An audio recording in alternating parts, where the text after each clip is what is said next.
ฉัน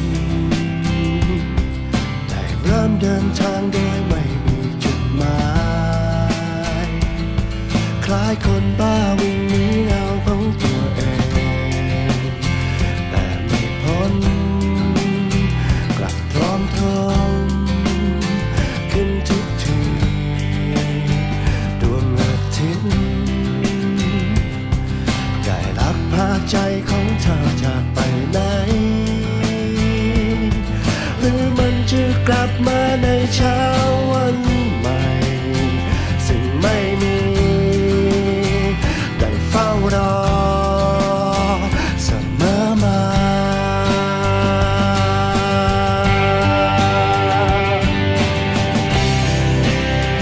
ก็เวลา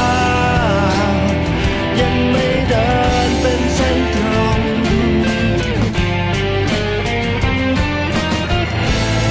แล้วความรักที่มันคงจะมีจริงไหม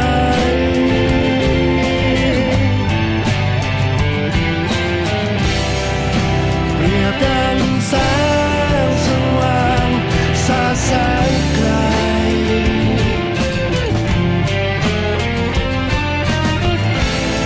แต่มันก็ยังมืดลงไม่คงไว้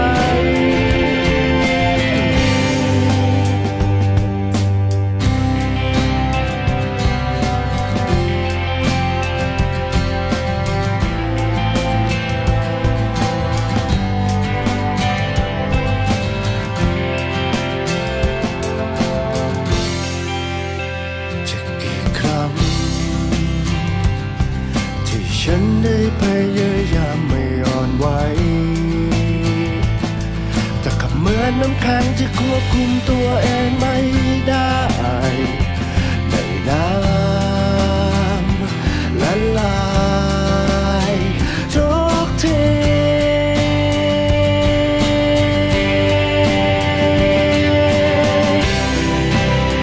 ก็เวลายังไม่เดินเป็นเส้นตรง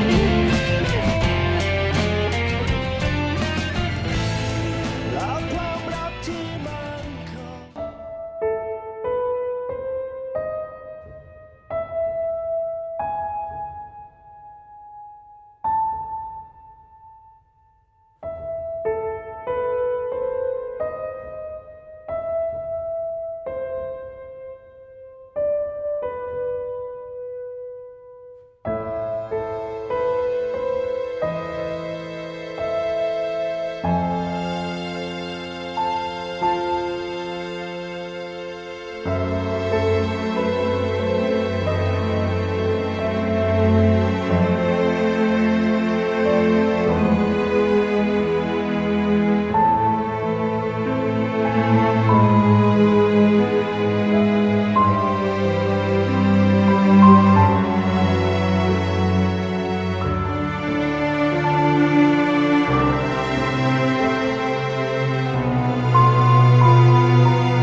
哎，你看好可爱。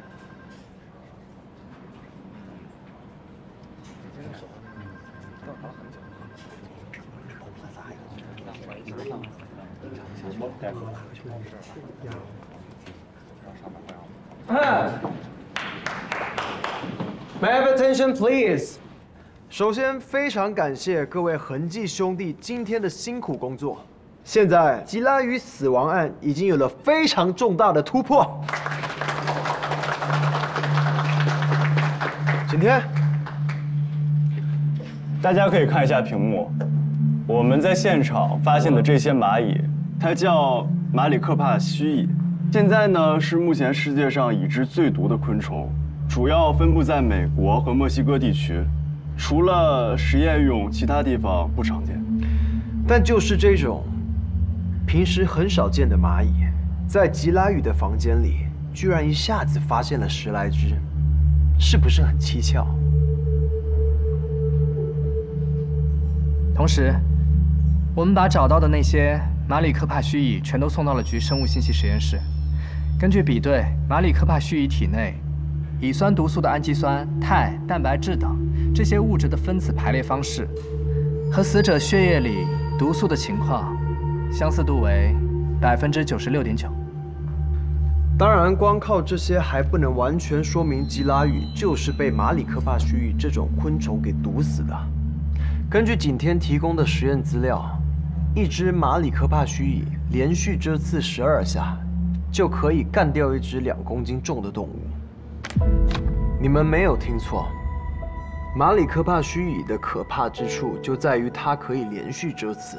折算下来，吉拉宇这样的正常成年人，在没有任何防备的情况下，至少需要上百只蚂蚁同时持续攻击一小段时间才会死掉。这个数目可以包括过程中被吉拉宇反抗挣扎而弄死的蚂蚁。第一个问题，假如吉拉宇真的是被这么多马里科帕须蚁毒死的，这些马里科帕须蚁是哪来的？确实啊，蚂蚁是来的，为什么不经常见的？确实蚂蚁过来，为什么？是小雨师兄那里的。天。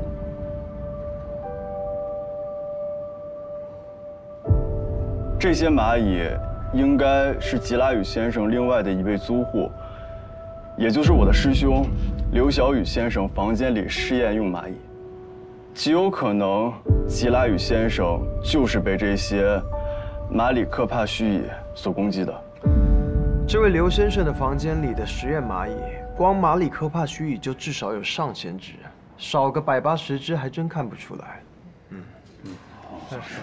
也看不出来。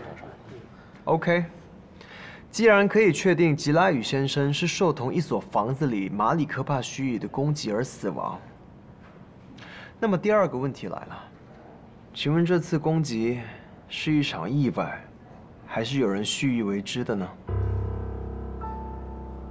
肯定也有人注意到了，既然是至少上百只马里科帕须蚁攻击了吉拉宇先生，那为什么恒记兄弟们在现场只发现了10来只蚂蚁尸体，其他的蚂蚁去哪儿了呢？这怎么发现？真是新鲜。看你们的表情，一定以为我被下降头了。天，图片上的这种蜥蜴，就是我们眼前看到的这个蜥蜴。这个蜥蜴是咱们的一位刑警兄弟，当时在搜查吉拉宇家的时候，在吉拉宇的床下的一个角落发现的。天，这种蜥蜴叫德克萨斯角蜥，主要也是分布在美国和墨西哥地区。这种蜥蜴受到攻击的时候，会把自己的身体胀大，然后从眼睛里喷出血来。你看那么恐怖，滋那么厉害。没关系的。这种角蜥性格非常温顺，一般不会攻击人类，并且也没有毒。这只蜥蜴要是有毒，抓它的那位兄弟可能早就挂了。OK， 大家注意到了吗？天刚才说了，这种蜥蜴分布在美国和墨西哥地区。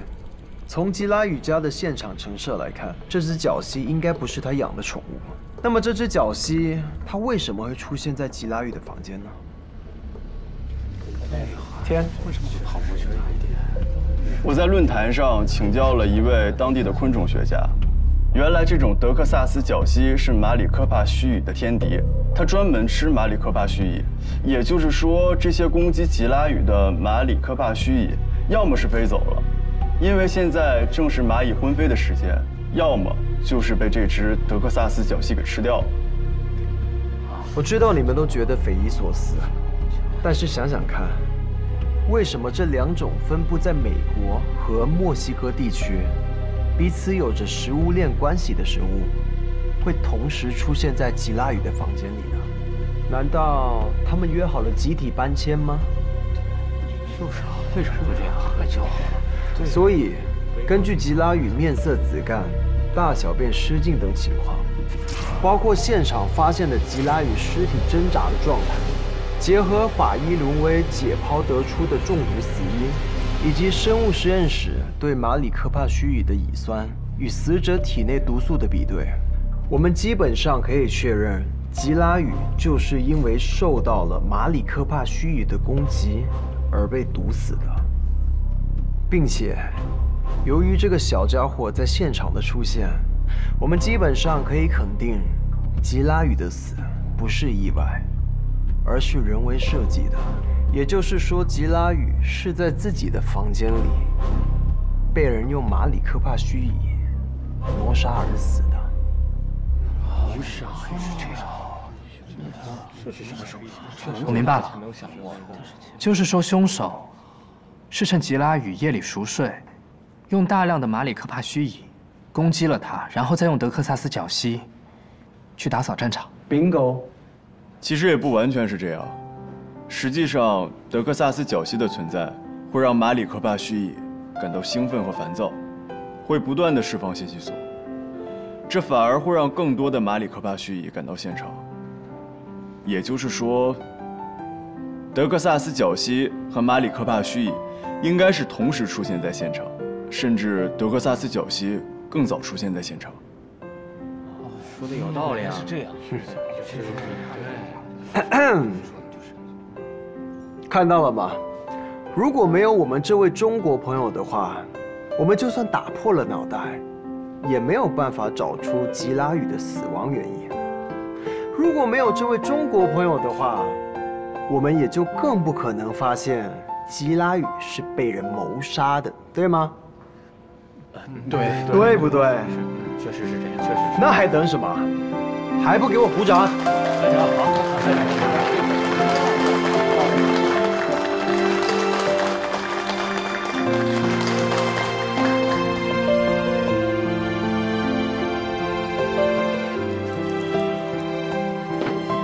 警长，你就那么相信那个景天？不是，你还在怀疑是他杀的人啊？万一呢？无论从作案手段看，还是从作案时间看，这两个中国人都最有可能，可能是天杀的，也可能是流杀的，也可能是合谋。那动机呢？仇杀？还是情杀？见财起意？吉拉语房间的财物都保存完好，应该不是见财起意。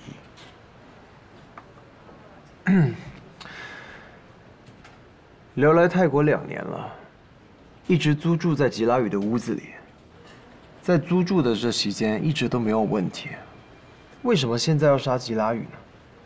这个景天刚到这里住了1个晚上，他为什么就要杀吉拉语呢？所以要审问他们呀。你是不是忘了，刘刚出车祸已经死了，而且景天也准备跳楼自杀。幸亏精灵他通知我，及时找到了他。那也可能是这2个人杀了人之后，又分别畏罪自杀了呢。万一呢？你不是总说万一吗？要不这样吧，你有足够的理由去怀疑景天，但我也有足够的理由去相信景天。算了，跟你说这些也没有用。我们是警察，办案讲究的是证据。好啊，你说吧，讲证据啊，你想怎么着？首先，那瓶香水我要拿去化验一下，万一它的气味可以把马里科帕须乙给吸引过来呢？没问题啊。天和刘的房间都要搜查，个人物品也要仔细检查。可以啊。我还要提审他。那不行。谭景天在学校刚刚登记注册，一旦有了被警察讯问的记录，他就会很麻烦。刚才你也看到了，谭景天对刘小雨用蚂蚁杀人这个结果明显难以接受，对吗？对。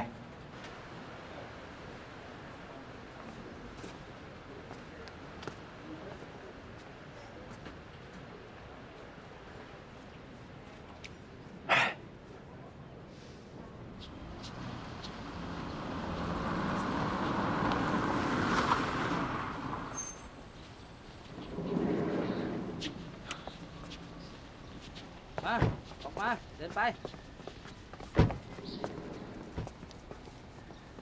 怎么了？有件事情，我觉得还是应该告诉你。你说。昨天师兄他和吉拉宇吵过一架。啊？吵得凶吗？但我觉得，师兄不会因为吵过一架就去杀人吧？现在重要的不是你怎么觉得，而是警察怎么觉得，并且你有义务把这个情况告诉警察。景天，对不起，我相信你，但是这个情况你必须要让警察掌握。你说，你听到刘小雨明确警告吉拉雨，用几只蚂蚁就能取他的命？但我觉得师兄他并不是有意的。其实，吉拉雨走了之后，师兄还挺后悔的，而且师兄跟我说过，他也不知道为什么自己会变成这样。变成什么样？他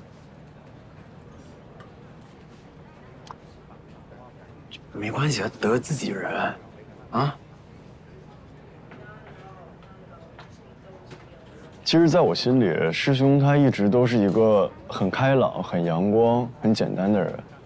这次我再见到他，虽然还是感觉到他很阳光，但是这件事情你们一定要替我保密，千万不要让他父母知道。我向你保证，啊，保证。师兄他现在有催吐的情况，他的左手有一条明显的疤痕。催吐？催吐？不是，催吐是什么？催吐就是用手指按压舌根，促使自己把吃的东西吐出去。如果长期催吐的话，手指和手背会留下与牙齿摩擦造成的疤痕。师兄，你在这边还习惯吗？啊，蛮习惯的。这边相比国内相对悠闲得多。那专业上还顺利吗？还行，适应中。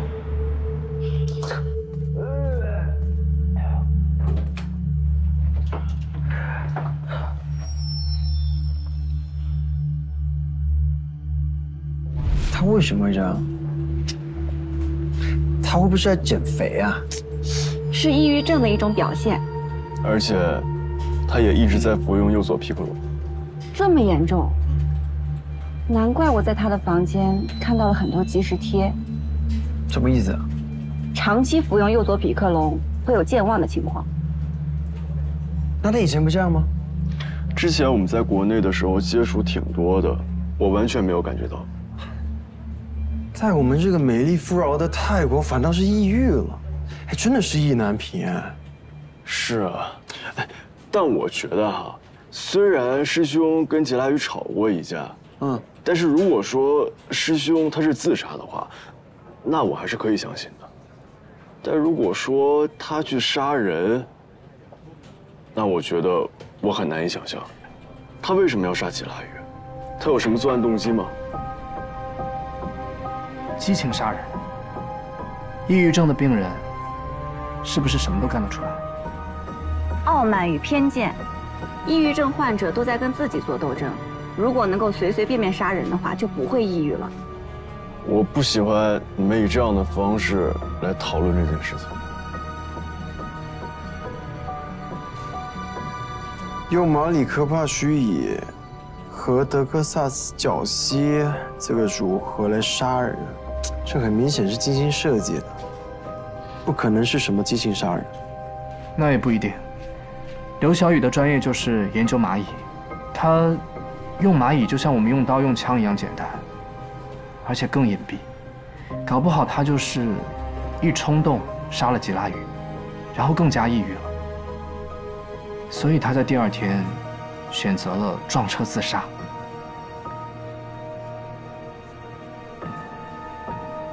我说错什么了吗？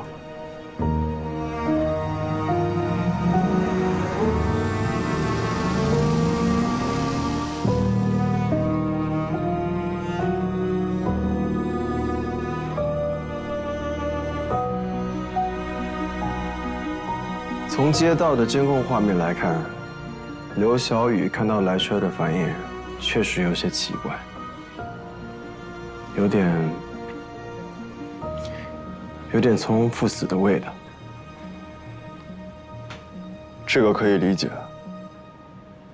师兄死了之后，我心里也巴不得有辆车可以撞死我。我懂景天的感受，但是这并不意味着师兄就一定是自杀。毕竟这种自杀的方式和庄大运差不多，他怎么会知道什么时间、什么地点会碰到这么一个不靠谱的司机呢？而且还是在我们面前。除非……我明白你的意思，交警方面也委托了我们这一组，我们也已经在排查了这个肇事司机的社会关系，他和刘小雨完全没有任何交集。目前交警也确认，这确实是一起普通的交通事故。我没有说师兄是自杀，我刚才说的意思是，我宁愿相信他是自杀，我也无法相信他会因为租房子的事情用蚂蚁去杀害吉拉宇先生。就算刘小雨不是自杀，是意外，也不代表他不会杀吉拉宇。毕竟马里科帕须臾就是他的，总不会是你用他的蚂蚁杀人吧？如果是我用蚂蚁来杀人的话，那我为什么还要告诉你是用蚂蚁杀的人呢？所以我才说是刘杀的人。你不能因为他已经死了，他不能说话了，就这样随便怀疑他吧？我是警察，这是我的工作，合理推测。我再说一遍，师兄他不会杀人。你说了不算，你说的也不算，但我可以把你抓起来。那只能说明你是一个无聊并且无能的人。不是，你俩能不能都别说了？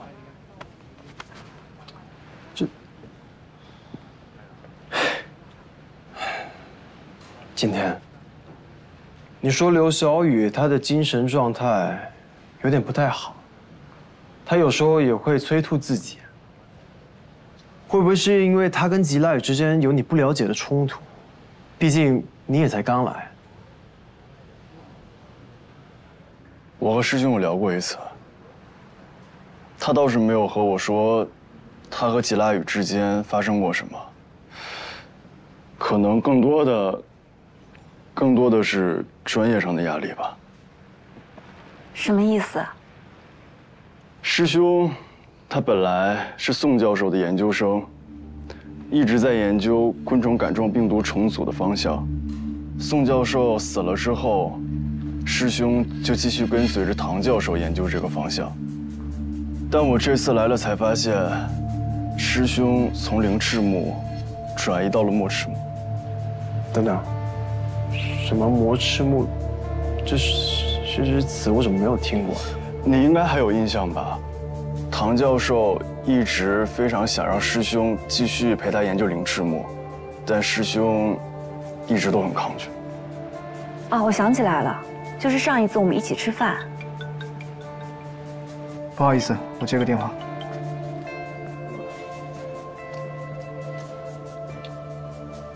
但我确实不太理解，只不过是改个研究方向，就那么痛苦吗？甚至会自杀？我觉得这确实有一点……算了，当我没说。我再跟你说一遍，我从来没有说过师兄会自杀，我一直说的都是师兄他很痛苦。可是，就算他们有心结，之前他们是师兄弟，现在他们是亲导师和亲学生，就不能开诚布公的聊一聊吗？我昨天晚上去找了唐教授，和他说了师兄的情况，所以唐教授才决定今天中午大家一起吃个午饭，然后下午去宋教授的追思会，这样大家可以静下来好好聊一下。可是，警长，哇，刚刚又接到一起失踪人口的报案，失踪者为女性，30岁左右，大概20天前与报案人失去联系。联系恒记兄弟了吗？还没有，要不咱们先过去看看情况，反正地址已经拿到了。你在说什么？我叫你去就去啊！要不还是看完现场再通知他们。废什么话？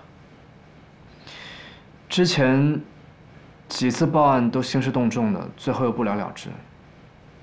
他们是不敢对你怎么样，我就惨了。你的意思是，他们欺负你啊？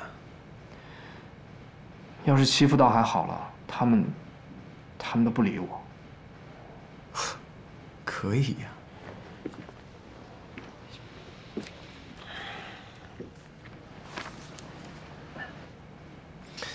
你现在马上给我去通知恒记兄弟，他们要是谁敢不去，你就来告诉我，我去收拾他们。好。今天，你也跟我去一趟。我，他凭什么去啊？就凭这个。鉴于谭景天先生在乔普拉案和这次吉拉雨案侦破过程中的优秀表现，经我本人郑重推荐，我局特聘请谭景天先生为我局专属昆虫学专家顾问，可随时参与我局刑侦人员现场勘查及其他相关刑侦工作，协助办案。去吧，今天。说好这3个月，24小时都要待在一起。金莲，我在现场找到什么生物信息，第一时间联系你。好，我这就回实验室。走吧。哎，等一下，我想请求你们件事情。师兄的父母今晚会到曼谷，你们能不能暂时先不要盘问他们，包括你们觉得师兄杀人的怀疑？为什么？他们有义务。可以吗？放心吧。谢谢。走吧。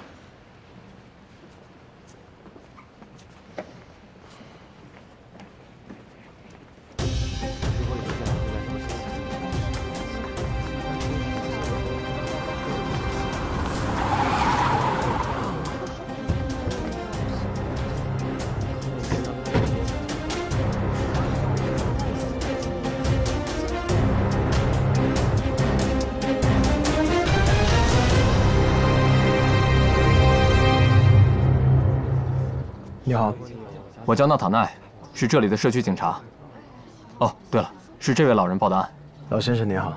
你好，您的房客是个女生，对，她叫素攀，多大了？应该是31岁。您最后一次见她是什么时候？上次见面还是半年前，来收房租的时候。我没有她的手机号码。平时我和他一直就用我房子里的座机联系。我和他最后一次通话呢，也应该是在20天前。他来电话问我煤气管道的事情。后来我给他打过2次电话都没人接。今天我来收房租，发现屋子里都积满了灰了，我担心他出什么事，就报了警。那他是做什么职业的？他是纹身师。好像是蝴蝶什么的，纹得特别好。可以了，警长。好的，跟老人家要一下这个素攀的身份证信息。好。走吧。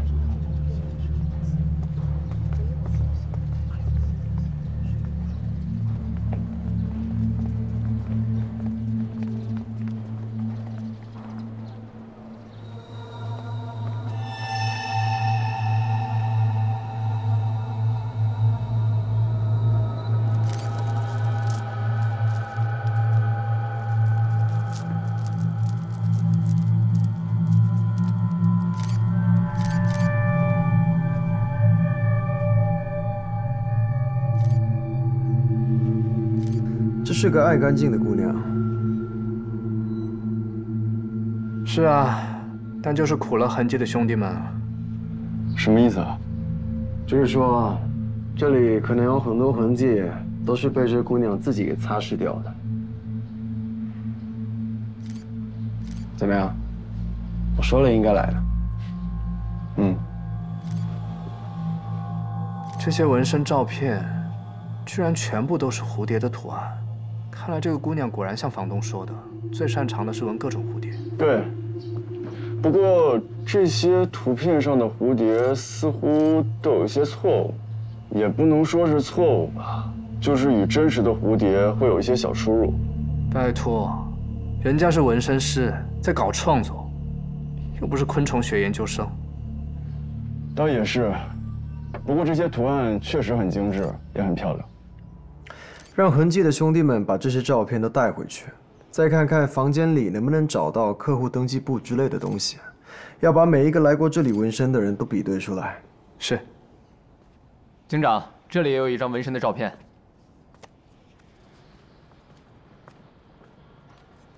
这照片也太丑了，哎，你看我刺的都比他好看。这个纹的确实是不太好看，但还真的只有这个图案上的样子与真实的昆虫是一样的。这是什么蝴蝶？这不是蝴蝶。这不是蝴蝶？对，这是一种蛾子，叫马岛长喙天蛾。那这马岛长喙天蛾有什么特别的吗？在非洲的马达加斯加岛上，有一种植物叫大喙腥风兰，它长着长达20公分左右的花距，就长这样。这个长长的就是它的花距，它的花粉呢就都藏在这个里面。这种蛾子呢只吸食这种植物的花蜜，为它传播花粉，而这种植物的花粉呢也只能由这种蛾子来传播。这个怎么形容呢？就像我们汉语中有一句俗语，叫做一把钥匙开一把锁。这种牢固的关系呢，很适合来形容忠贞不渝的爱情。你还真是个宝藏男孩。这个纹身呢，确实是纹得很丑，但它也确实纹了真实的这种蛾子的样子，没有进行2度创作。所以我怀疑这个纹身很有可能不是这位女纹身师纹的，很可能是别人纹着玩的。兄弟，这张照片在哪发现的？警长，就在镜子边上夹着，放在这里。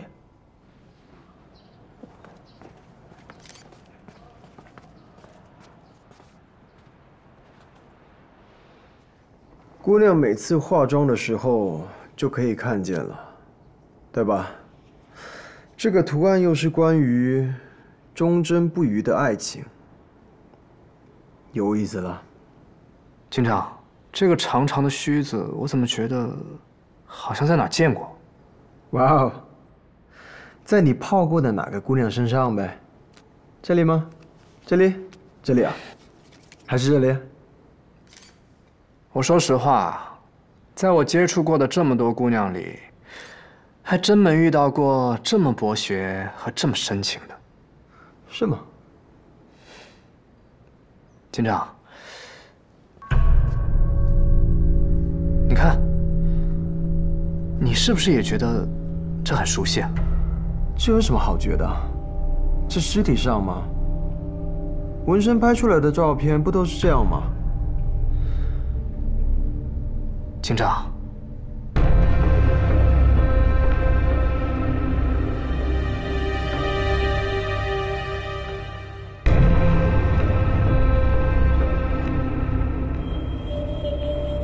拍下来发给精灵，让他马上和女尸身上的纹身进行比对。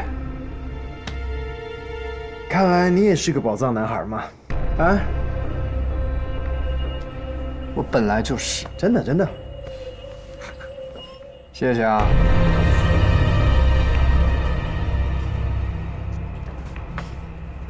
警长，你还真相信会有一个每隔15年杀一个人的连环凶手啊？万一呢？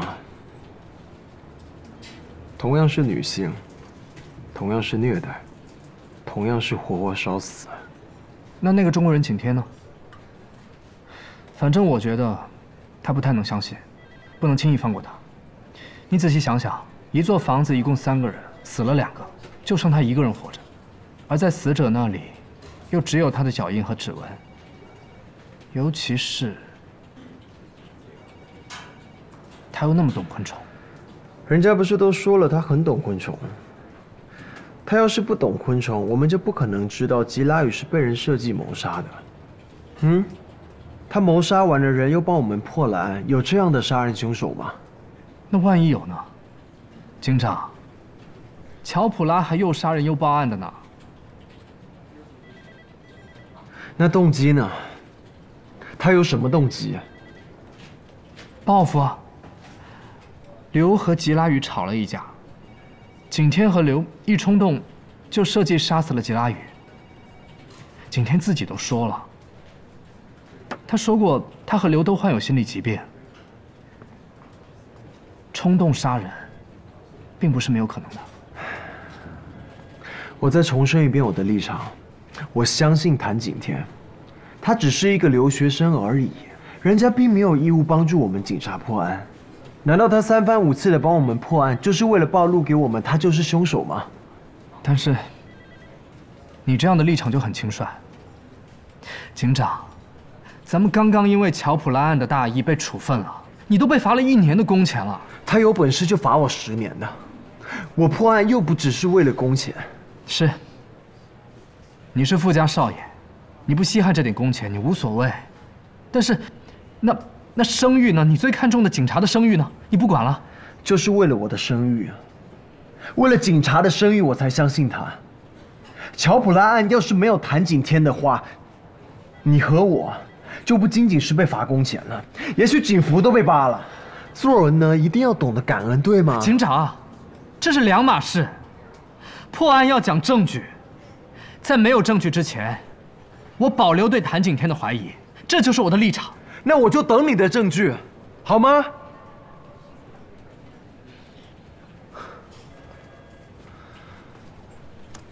不是，你搞错了吧？这活不应该是你干的吗？干活！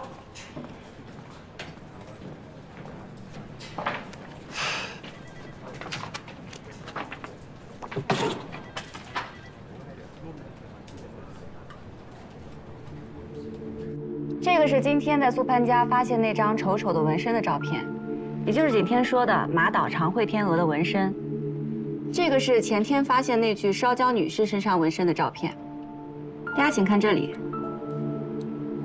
大家再看这样，这不是线头，也不是花纹，这是一个天鹅的长嘴巴。看来景天又给我们带来一个重大的突破啊！素潘在房间里留下的生物信息，和从烧焦女士身上提取的生物信息一致。这一点，其实就已经完全能够证明，那具烧焦的女尸就是素潘。很明显，这才是一个重大突破。纹身符合，顶多算个佐证。对吧？我明白了，你之前跟我说的那些泡妞的事迹，原来都是在吹牛啊！什么意思？纹身比对的结果说明，这个马岛长会天鹅，它是纹在素潘身上的，对吗？对啊。素潘呢是一个优秀的纹身师，手艺娴熟，纹的蝴蝶图案都很漂亮，而这个图案纹的针脚又不好，图案又丑，对吗？对啊，怎么了？那么素潘这么一个爱美的纹身师，怎么会允许自己身上出现一个这么丑、纹的又不好的图案？尤其是这个图案又有这么浪漫的寓意呢？说明什么？马亮，告诉他。哎，别装蒜了。这说明舒潘恋爱了。听到了吧？我没说错吧？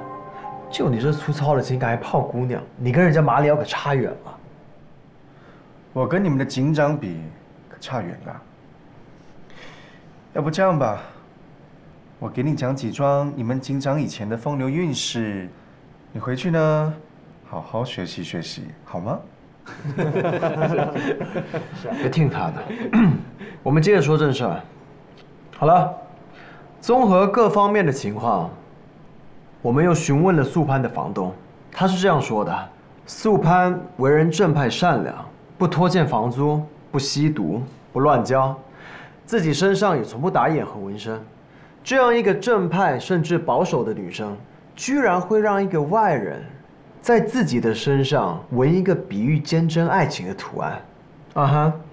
而这个被允许在她身上纹上图案的外人，很有可能就是她的男朋友。接下来的重点就是要找到她的这个男朋友，当然，也可能是曾经的男朋友。我们要找的是杀人凶手，而不是什么她的男朋友。现在，大家马上把素攀的照片发给各个分局，请求他们协助，重点关注餐厅、咖啡厅、电影院、商场、酒店等。包括所有恋人喜欢出入的场所，尽可能多的收集这些场所的监控录像，拿回来，咱们逐一比对，就是挖地3尺，也要把这个人找出来，明白了吗？明白。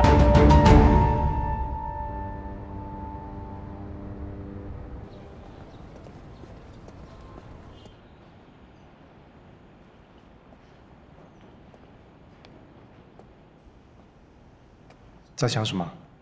我在想刚刚那个女纹身师的案子。干我们这行的，要学会把生活和工作分开。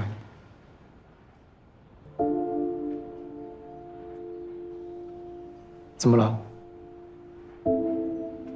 我想起我曾经有一个朋友，他也总对我说这样的话。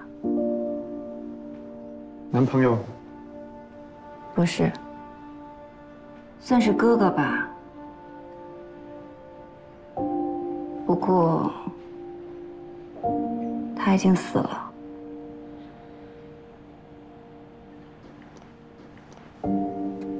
对不起啊。没有，我刚才其实是在想，今天这个案子里，那个马岛长惠天鹅和大惠新风兰，他们的关系多神奇，多美好啊！用来形容坚贞不渝的爱情，简直再合适不过了。自然界真的有太多我们未知的奇妙了。哦，对了，最近我在追一个网文童话故事，是写昆虫之间爱情的，也是非常奇妙。写的专业吗？你们男生关注的点还真跟我们女生不一样啊。明白了，你男朋友也问同样的问题。他说写的非常专业，重点是写的真的很美，说的是2只圣甲虫之间的故事，叫《田野上的圣甲虫》，5星好评，强力推荐。就是已经停更1年多了，我留言催更了很多次，但是这是你今天第几杯啊？